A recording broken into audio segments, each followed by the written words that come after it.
Do I wait for the music? Is it gonna be loud? Yeah, no, we're live right now. Right now we're No. live.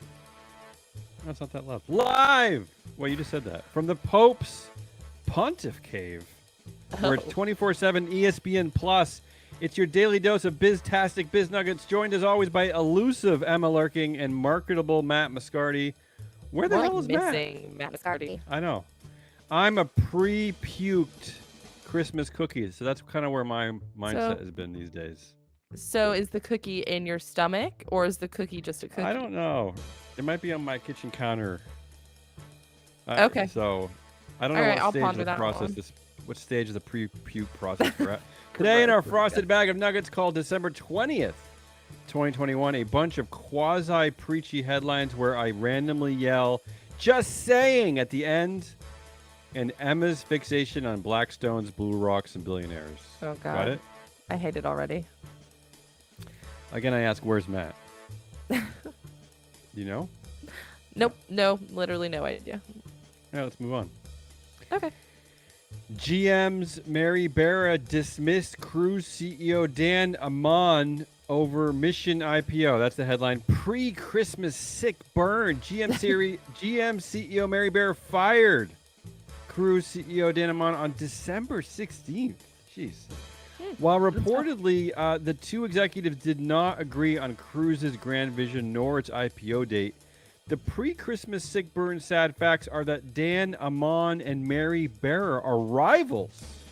Are they? Barra and Amon were finalists for the top job at GM in 2014. Before GM's board decided on Barra, the two candidates actually went to the board and said that whoever didn't get the top job would stay and work with the new CEO. But here's the thing.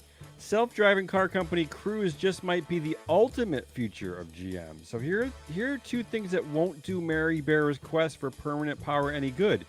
Cruise's self-driving technology wows the world, and Cruise's IPO wows investors. Okay? So I'm thinking this would be like if bald Bob Chapek grew a big, beautiful head of Jake Gyllenhaal.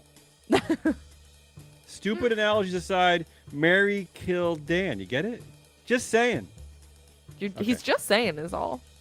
Yeah. In the killed a rival. You have to. In the headlines that only exist for the sole purpose of making my inattentive brain spin around in my skull category, Blackstone will buy Blue Rock Residential $1 billion deal. Like this. I'm sure. This is I a don't like troll it on either. Me specifically, I think. No, this is a troll on me specifically because I'm sure. I just complained about this. I just complained about Blackstone and what is it? BlackRock? Blue Rock? I don't even know. You don't even know. I'm sure that Bloomberg journalist Natalie Wong is a perfectly nice person. That being said, fuck off, Natalie. I was just starting to understand the difference between Blackstone and BlackRock when you felt the need to throw Blue Rock into the mix.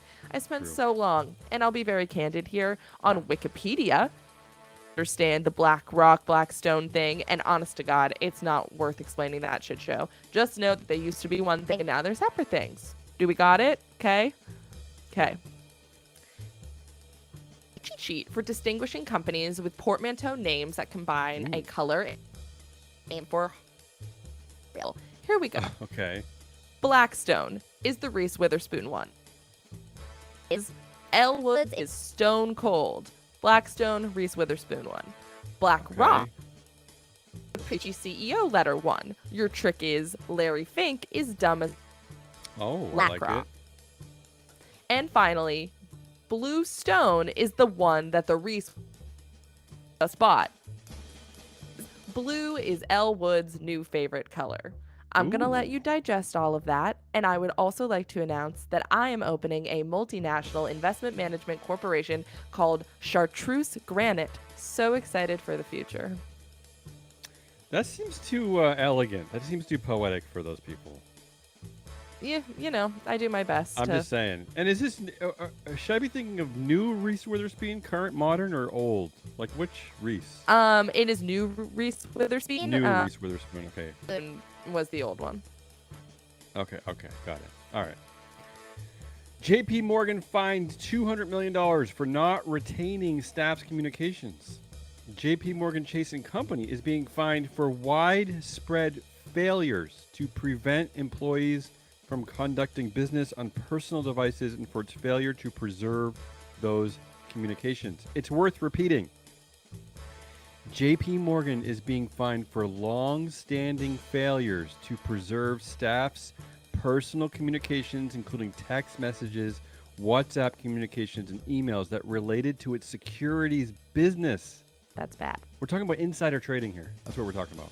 Aren't we always? Also, JP Morgan did not retain its employees' unauthorized communications, which violated record keeping and supervision requirements. I don't know. This seems like a big deal to me. Here's what the SEC said. The firm's actions meaningfully impacted the SEC's ability to investigate potential violations of the federal securities laws. This means that the SEC has no way of knowing whether all these clowns at JP Morgan are doing insider trading. I mean, it's crazy. That is outlandish to me. This is absolutely nuts. And to put this paltry $200 million fine into perspective, Chief Kneeler Supreme Jamie Dimon took home over $161 million just in the past 2 years. Just saying. Just saying. That's all. Sorry, I wanted to steal your thunder a little. I gotta say, if you're still listening, I know as Emma prepares her next headline, for all of our JP Morgan fans, I'm saying, I know we have a lot of you that work there. What are you doing? This is shameful. You can't do this. You should be embarrassed. That are so far removed from reality that I might as well go live in the metaverse forever category. Billionaire Ray Dalio credits his success to 40 minutes of meditation per. For people like the person who I formally and blissfully was, who didn't know who Ray Dalio is, he is the founder of Bridgewater Associates, aka the largest hedge fund in the world. Unfortunately, I live in reality, which means that I definitely do not credit Ray Dalio's success to transcendental meditation. I credit his success to the game of golf. Weird, but hang with me for a second. Really? Okay, yeah. Ray Dalio caddied at a golf club frequented by Wall Street bigwigs of the era. One of the said bigwigs was George Lieb, who invited Ray into his Park Avenue home for dinners and holidays. If that sounds sketchy to you, we're on the same page there. At the age of 12, Ray tripled his first investment and was eventually given a summer job by the Liebs. I think that golf is more for transcendental meditation to describe how old white billionaires end up successful on the recommendation of another successful white guy, and then they pretend like it's a meritocracy. And I'm not even pulling. Ray Dalio has been quoted saying that the PGA Tour is the best example of free market meritocracy. I think I'm gonna go lie down now. Did really? There's a lot. There's a lot there. I got credit you, Emma. I have so many questions, but unfortunately, time's a ticking here. Time's a ticking. Sorry, questions for later. Kimball, maybe we'll cover it in our Friday show, where we let conversation into the mix. Kimball Musk's brother says he'll pay over $11 billion in taxes this year. That's the headline. Sick. Let me put this absurd number into perspective with three other headlines. BMO agrees to buy BNP's Bank of the West for $16.3 billion. Emma, you just mentioned this one. Blackstone will buy Blue Rock for $3.6 billion. So and Oracle closed a deal to acquire Cerner for more than $30 billion. Okay, does that put that absurd $11 billion into perspective? That's just the taxes he's going to pay. Yep. Okay, the first headline that's about a troll who was born on third base. Those other headlines are about major corporations. The troll who was born on third base wants to colonize Mars. And can I just get one other thing off my chest? I literally Googled Tesla. Tesla. Aside from my terrible East Coast pronunciation, I just Googled Tesla founder. Okay? Mm-hmm. And the first thing that popped up was a picture of a smiling troll who was born on third base. But let me remind the world that the actual founders of Tesla are Martin Eberhard and Mark Tarpenning. Just saying. Those are the founders. Just saying. In the they're trying to hospitalize me category, Environmental nonprofits receive just 2% of charitable dollars. Ooh, okay, dollars. That's better. Yes, it is. Billionaires, I'm now speaking directly to you.